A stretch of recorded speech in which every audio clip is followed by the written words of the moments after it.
Baik, Assalamualaikum warahmatullahi wabarakatuh. Waalaikumsalam warahmatullahi wabarakatuh. Alhamdulillah. Wassalatu wassalamu ala rasulillah, amma ba'd. Segala puji bagi Allah, salawat dan salam semoga tercurahkan untuk baginda Nabi kita Muhammad sallallahu alaihi wasallam, keluarga beliau, para sahabat beliau dan orang-orang yang mengikuti beliau. Jamaah rahimakumullah, ini sebuah karunia yang agung kita bisa sampai ke Masjidil Aqsa.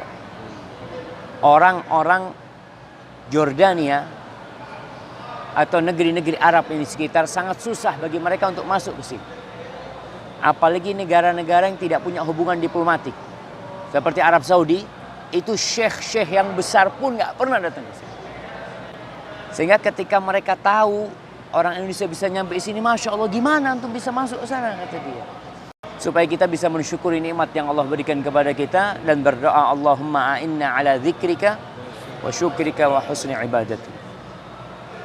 Siapa yang pertama bangun Masjidil Aqsa?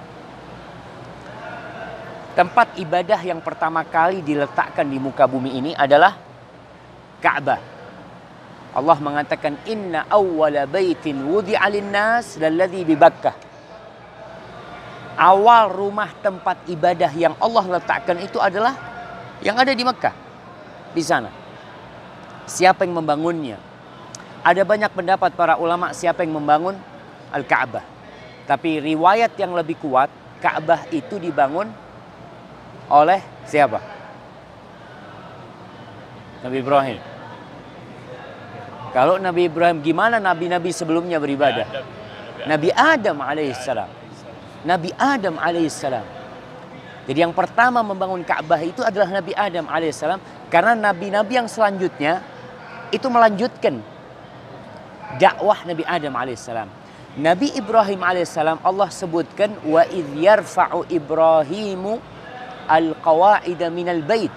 Nabi Ibrahim itu meninggikan pondasinya. Artinya bangunannya sudah pernah ada, tapi runtuh. Maka Nabi Ibrahim hanya meninggikan. Kemudian Nabi SAW dalam hadis Abu Dzar ditanya tentang awal yang dibangun adalah Ka'bah. Kemudian Masjidil Aqsa. Berapa tahun jaraknya antara pembangunan Masjidil Al-Haram, Ka'bah dengan Masjidil Aqsa? 40 sana. 40 tahun. Terus siapa yang bangun Masjidil Aqsa? Yang banyak kita dengar yang membangun Masjidil Aqsa adalah Nabi Sulaiman alaihissalam. Padahal yang dilakukan oleh Nabi Sulaiman, kalau bicara Nabi Ibrahim sama Nabi Sulaiman aja, anggap yang bangun Ka'bah itu Nabi Ibrahim. Yang bangun Masjidil Aqsa, Nabi Sulaiman. Hadis Nabi yang mengatakan 40 tahun itu nggak masuk. Karena jarak antara Nabi Ibrahim alaihissalam dengan Nabi Sulaiman ini jauh sekali, ratusan tahun. Maka para ulama menjelaskan 40 tahun itu adalah jarak pembangunan pertama, yaitu pada masa Nabi Adam alaihissalam. Kemudian ketika anak beliau mulai banyak, maka dibangunlah Masjidil Aqsa. Jadi jarak 40 tahun adalah pembangunan pertama dengan pembangunan kedua. Adapun yang dilakukan oleh Nabi Ibrahim alaihissalam, beliau hanya apa istilahnya sekarang renovasi atau mengulangi bangunan, bukan renovasi ya. Rebuild. Bukan redesign lah. Pugar. Bangun lagi, artinya dia membangun lagi seperti itu. Nabi Sulaiman alaihissalam membangun lagi Masjidil Aqsa. Nabi Ibrahim membangun kembali Masjidil Haram. Ingat pernah kita bahas waktu di Jakarta bahwa Nabi Sulaiman alaihissalam berdoa memohon kepada Allah 3 hal. Ya, yang salah satunya adalah kerajaan yang tidak pantas buat orang sesudah beliau. Yang kedua, nah, ibu-ibu, apa yang kedua?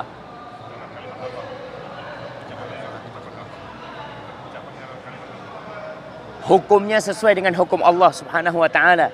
Yang ketiga, barang siapa yang keluar dari rumahnya wa shalla fi Masjidil Aqsa kharaja ka yaumi waladathu ummuh. Dia keluar dari dosa-dosanya seperti bayi yang baru lahir. 2 permintaan itu sudah dikabulkan. Yang pertama, Berkaitan dengan kerajaan itu dikabulkan. Berkaitan dengan keputusan Nabi Sulaiman selalu sesuai dengan keputusan Allah SWT itu dikabulkan. Kata Nabi SAW, wa arju, dan aku berharap yang ketiga ini juga dikabulkan. Jadi kita berada di masjid ini dengan harapan pulang aja nanti ini ke hotel. Mudah-mudahan dosa-dosa kita sudah berguguran dan kita seperti bayi yang baru lahir. Tapi jemaah, berkaitan dengan Masjid Aqsa, kemarin sudah dibahas bahwa yang dimaksud dengan Masjid Aqsa bukan bangunan ini. Yang dimaksud dengan Masjid Aqsa adalah area yang tempat kita masuk gerbang tadi itu, yang dijaga oleh orang Israel, itu kita masuk Masjid Aqsa. Jadi seharusnya doa masuk masjid itu dibaca sejak dari sana. Karena kita sudah masuk Masjid Aqsa. Artinya kalau bicara tahiyatul masjid, di mana kita tahiyatul masjid? Pokoknya di mana kita mau duduk, di situ kita tahiyatul masjid. Namun kan yang menjadi uruf pandangan banyak masyarakat yang namanya masjid itu yang ada atapnya. Artinya yang ini seperti ini baru masjid, gitu, temboknya. Kalau yang itu bukan, padahal yang disebut masjid adalah semua area ini. Dan Nabi SAW mengatakan, aina ma adrakat ke shalah fasalli fi. Di mana saja engkau masuk waktu salat, salatlah di tempat ini. Artinya di Masjidil Aqsa ini, alhamdulillah kita bisa sampai ke sini. Mudah-mudahan nanti kita bisa melihat banyaknya rahasia yang ada di masjid ini. Karena ada bangunan di bawah tanah sebenarnya, yang kalau kita melihat tembok ratapan itu ada di bawah sekali, tembok ratapan itu. Jauh di bawah sana. Hari ini yang akan kita bahas jemaah, karena kita ada pada hari Jumat. Tadi kita melihat imam sujud tilawah. Sujud tilawah. Ana akan menyampaikan beberapa sunnah yang harus dilakukan pada hari Jumat. Yang pertama, sholat subuhnya dianjurkan memang membaca 2 surat. Yang pertama, sajdah. Yang kedua, Al-Insan. Al-Insan. Itu dianjurkan. Namun kadangkala di tempat kita, orang itu ngambil potongan. Jadi nggak dibaca semua as-sajdah. Dan Al-Insan tadi juga imam kita tidak membaca semuanya. Imam kita baca setengahnya. Kadangkala memang melihat kondisi jamaah, ada yang tua, ada yang apa. Tapi itu sunnahnya, seharusnya kita berusaha untuk mengamalkannya insya Allah. Baik. Yang kedua, dianjurkan untuk datang ke masjid dalam kondisi sudah mandi. Jadi disunnahkan, walaupun ada sebagian ulama berpendapat mandi Jumat itu wajib. Maka kita berusaha untuk mandi. Dan kalau kita bicara mandi sekarang ini, nggak disuruh pun orang mandi. Bahkan orang Indonesia ini sering disebut sama orang Arab kalau musim haji, Indonesia mithlus samak. Orang Indonesia itu kayak ikan. Berangkat ke masjid mandi. Pulang mandi. Berangkat lagi mandi. Sampai mereka itu tekor airnya, kata dia. Kalau hotelnya itu kedatangan orang Indonesia, aduh Masya Allah. Berbeda dengan orang Arab. Makanya pada waktu itu mandi wajib sepekan sekali, itu pun ditekankan oleh Nabi SAW. Pokoknya Jumat wajib mandi. Karena itu hari berkumpul. Di mana orang paling tidak ya harus dalam kondisi bersih, wangi ya. Maka berusaha kita untuk mandi. Kemudian dianjurkan untuk ya pakai minyaknya, rambutnya diminyakin, yang punya parfum pakai parfum. Kecuali para wanita. Para wanita memang tidak dianjurkan untuk Jumatan. Namun kalau dia mau Jumatan, silahkan berangkat ke Jumatan, tapi tetap menghindari yang namanya parfum tadi buat para wanita. Kemudian yang ketiga, dianjurkan untuk berjalan kaki ke tempat Jumatan itu. Tidak berkendaraan. Karena apa? Ya ada pahala yang spesial buat orang yang datangnya lebih awal. Kemudian dia berjalan kaki. Dia itu akan diberi pahala sepanjang tahun atas langkah-langkah dia yang dia lakukan itu. Kemudian yang keempat, ketika datang ke masjid dianjurkan sholat sunnah sebanyaknya. Sholat sunnah sebanyaknya, bukan qobliyah Jumat. Ingat kalau bicara qobliyah Jumat itu kapan dilakukannya? Setelah masuk sholat, masuk waktu sholat, setelah imamnya naik mimbar, kemudian sholat. Nggak mungkin lah. Makanya pernah mengatakan kalau yang dibicarakan qobliyah Jumat itu setelah imamnya naik adzan, setelah adzan imamnya naik mimbar, itu nggak mungkin terjadi karena kita wajib mendengarkan khutbah Jumat. Maka laksanakan sholat sunnah. Berapapun terserah. 2 sampai imam naik mimbar. Tapi ini buat kita kayaknya hari ini sulit. Karena kita mau jalan-jalan. Kita mau melihat, tapi semoga nanti kita bisa lebih awal ya. Berangkatnya nggak telat sehingga kita bisa punya waktu yang cukup panjang untuk sholat, memperbanyak sholat. Karena kita tahu pahala sholat di sini selain yang tadi doanya Nabi Sulaiman alaihissalam, kemudian Nabi kita Muhammad SAW menjelaskan bahwa sholat di sini 1/4 sholat di Masjid Nabawi. Walaupun ada hadis yang mengatakan setengahnya, 500 berarti. Tapi ada kan hadisnya, kita mungkin pernah dengar, tapi yang lebih kuat hadis yang mengatakan 250. Manapun yang benar jamaah, yang jelas bagaimana kita memanfaatkan keberadaan kita untuk memperbanyak sholat sunnah di sini, keberadaan kita di sini. Kemudian dianjurkan untuk mendengarkan, diperintahkan untuk mendengarkan khutbah. Dengarkan khutbah, mendekat ke imam, dengarkan ceramah. Mungkin sebagian ustadz ini pakai bahasa Arab ustadz. Kita mau dengarkan sampai kayak apapun nggak paham. Tapi kita insya Allah akan mendengarkan ayat-ayat yang dibacakan ya, kita akan dapat berkahnya. Makanya di sini dianjurkan untuk belajar bahasa Arab biar paham ceramah bahasa Arab itu. Baik, kemudian di hari Jumat dianjurkan untuk membaca surat Al-Kahf. Memang ada hadis-hadis yang menyatakan tentang surat Yasin pada hari Jumat atau malam Jumat. Tapi kedudukan hadisnya didhaifkan oleh para ulama.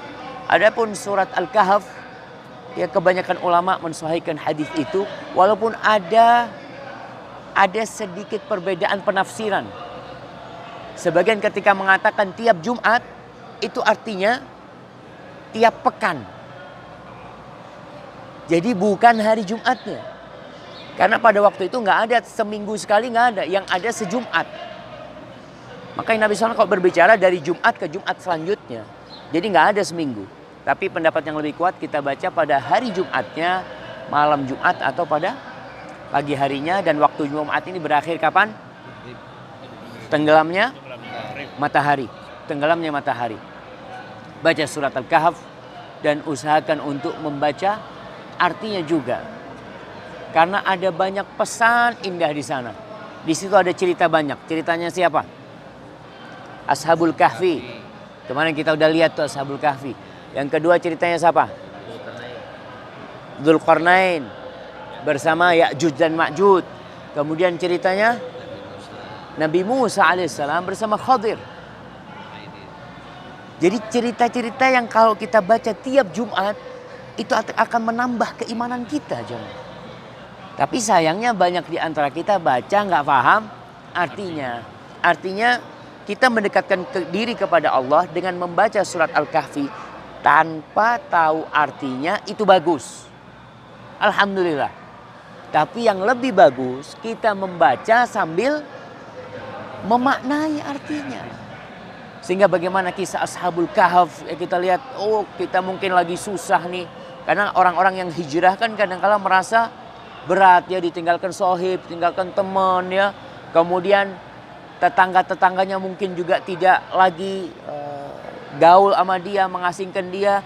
Kita lihat tuh bagaimana pemuda yang jumlahnya mungkin hanya 6 atau 7 atau 8 sama anjingnya itu, bagaimana mereka siap mengasingkan diri mereka daripada harus tenggelam dalam dunia yang penuh dengan kemaksiatan. Jadi dibaca surat Kahfi. Kemudian pada hari Jumat ada sunnah lainnya apa? Berdoa, memperbanyak doa. Jadi doa ini kita ini memiliki banyak keutamaan. Kita berada di Masjidil Aqsa. Kita musafir. Doanya musafir mustajab. Kemudian kita ada pada hari Jumat. Maka usahakan nanti kalau kita berangkat setelah asar, kita berangkat, masuk masjid, udahlah, nggak usah ngobrol. Nyendiri-nyendiri udah. Manfaatkan waktu untuk berdoa. Kita kalau nggak punya kesiapan doa, kita tuh bingung mau baca apa. Kita mungkin doa berapa menit, 5 menit, 10 menit udah habis doanya. Stok doanya ini udah habis. Maka kalau bisa download, ada doa-doa, ada aplikasi doa. Doa-doa dalam Al-Quran, doa-doa dalam sunnah ya. Kalau nggak salah anak ada beberapa kumpulan doa yang sudah anak kumpulin dalam bentuk word, nanti anak share di grup ya. Anak share di grup, paling nggak bisa dibaca doa tersebut jamaah.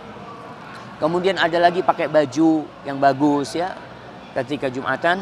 Tapi anak rasa itu yang berkaitan dengan sunnah Jumat.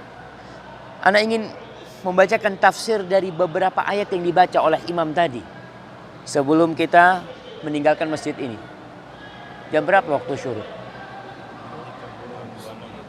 6.29. 6.29 tapi tambah 10 menit paling tidak. 6.29. Sekarang masuk 28. 6.29 itu matahari terbit. Tapi kita nggak boleh sholat kan? Kita sholatnya baru 10 atau 15 menit baru kita sholat. Ini jam berapa?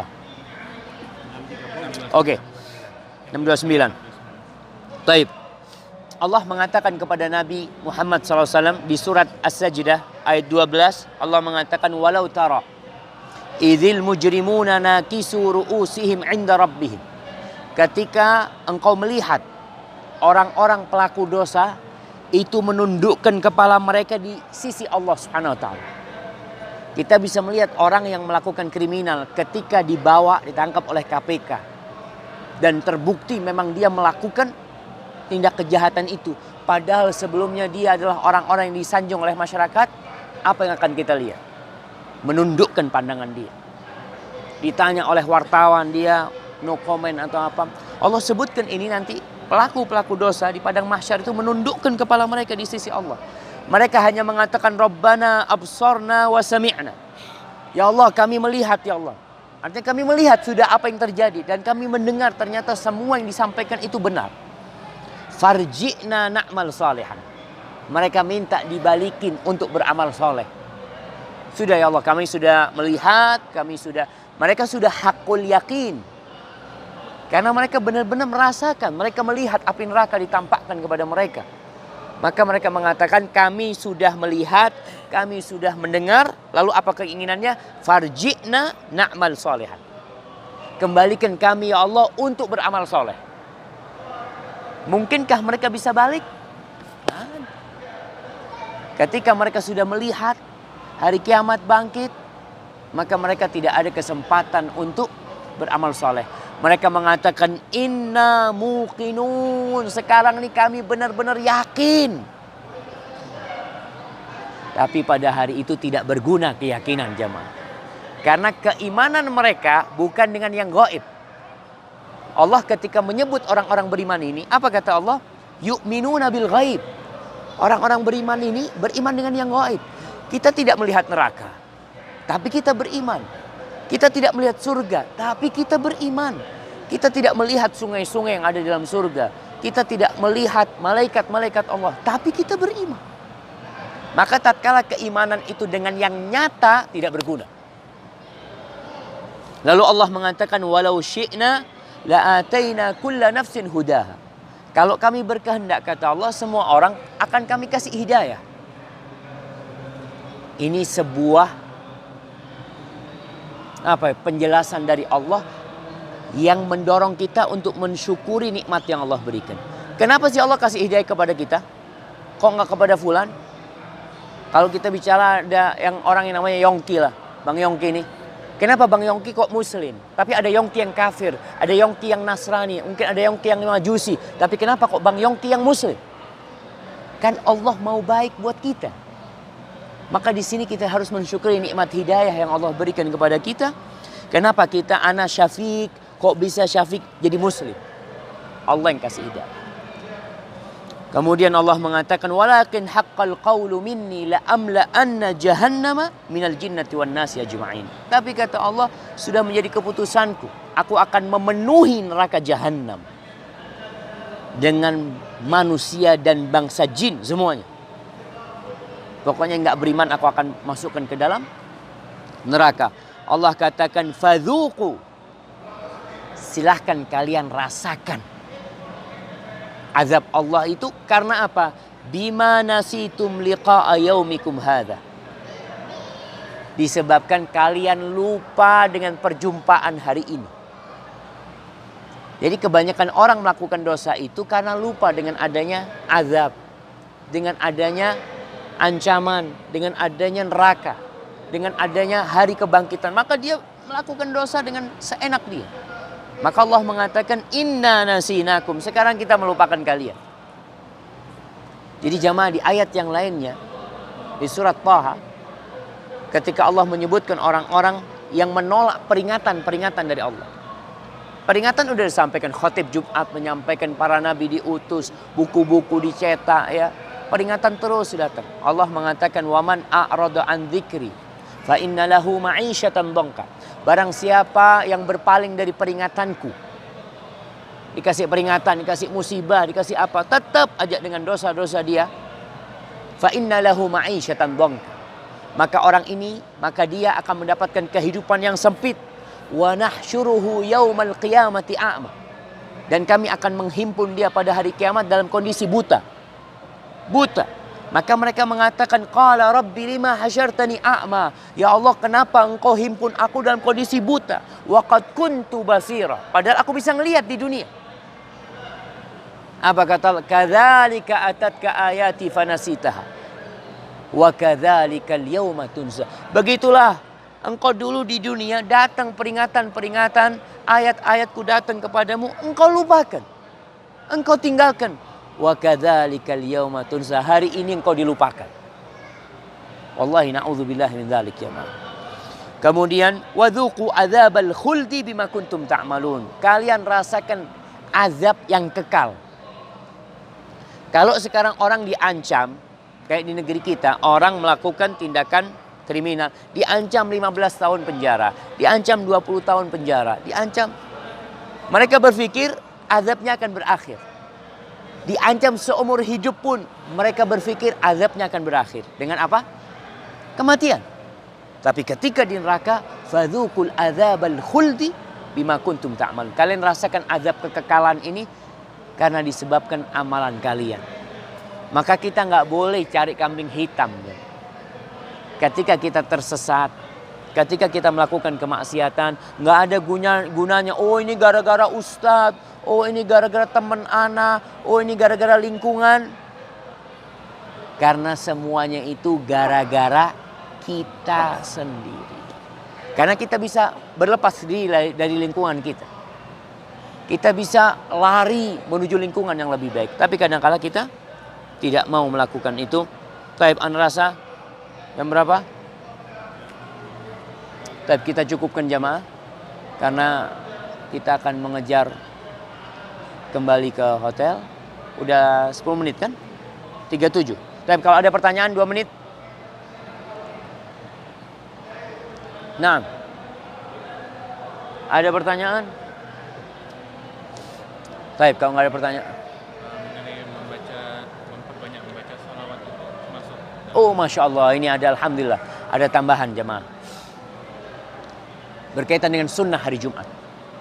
Rasulullah SAW mengatakan inna min khairi ayyamikum yaumal jum'ah. Termasuk hari terbaik kalian adalah hari Jumat. Fiha khuliqa Adam. Pada hari itu Nabi Adam diciptakan. Pada hari itu Nabi Adam dimasukkan ke surga. Pada hari itu dikeluarkan, pada hari itu dicabut nyawanya. Wa fiha taqumus sa'ah. Pada hari Jumat itu kiamat akan terjadi. Fa'akthiru fihi minas salati alayya. Kalian banyak-banyak salawat kepadaku pada hari Jumat. Fa inna salatakum alayya ma'rudah. Salawat kalian itu akan dipaparkan kepada Nabi SAW. Jadi kita kalau banyak salawat seakan-akan seperti suguhan ya. Yang ditaruh di piring kemudian disuguhkan kepada Nabi SAW. Ini salawatnya fulan, ini salawatnya fulan, ini salawatnya fulan. Maka perbanyak hari ini salawat kepada Nabi SAW dengan berbagai macam sighatus salawat yang diajarkan Nabi SAW. Allahumma salli wa sallim ala Muhammad. Allahumma salli ala Muhammadin wa ala ali Muhammad kama sallaita ala Ibrahim wa ala ali Ibrahim. Allahumma salli ala Muhammadin wa azwajihi wa dhurriyyatihi kama sallaita ala ali Ibrahim wa barik ala Muhammadin wa azwajihi wa dhurriyyatihi kama sallaita ala ali Ibrahim innaka Hamidum Majid. Atau Allahumma salli wa sallim alaihi. Allahumma salli wa sallim alaihi. Atau assalatu wassalamu ala Rasulillah. Perbanyak salawat kepada Nabi SAW. Al-Imam As-Sakhawi dalam kitabnya Al-Qaulul Badi, dia menyebutkan, menukil ucapan seorang ulama, banyak itu berapa sih? Kira-kira berapa kalau kita bicara banyak hari Jumat nih? Sebanyak-banyaknya. Iya, kalau bicara jumlah. Di atas 100. Nah, 100 kan? Berapa? 1000 nih. Itu dikatakan banyak itu minimal 300 lah. 300. Minimal 300 kata dia. Itu baru disebut banyak kata dia. Tapi ini ucapan seorang ulama. Artinya tidak ada hitungan tertentu. Yang mau 1000 kali salawat, fadl. Dihitung. Nah, nggak dihitung nggak apa-apa Ustaz. Ya nggak apa-apa nggak dihitung. Tapi biasanya kalau nggak dihitung jamaah, kita itu merasa banyak. Merasa gitu. Oh, Allahumma sholli wa sallim, Allahumma sholli wa sallim. Padahal baru 3 menit. Paling nggak kalau kepingin nggak ngitung, pakai waktu. Anda mau berapa menit? 25 menit. Setengah jam, 1 jam. Taib, Anda rasa itu cukup. Jazakumullah khair atas peringatannya ini. Ba'da asar Ustaz. Jumat ba'da asar sampai maghrib doanya. Yaitu, tadi kita sampaikan bahwasanya berusaha untuk memperbanyak doa setelah asar ya. Di hari Jumat secara umum kita banyak berdoa, khususnya setelah asar, sehingga nanti kita dari hotel ke sini semua sudah masing-masing yang mau baca Quran, yang mau berdoa sampai matahari terbenam. Hadza wallahu a'lam bishawab. Subhanakallahumma wa bihamdika asyhadu an la ilaha illa anta astaghfiruka wa atubu ilaik. Wassalamualaikum.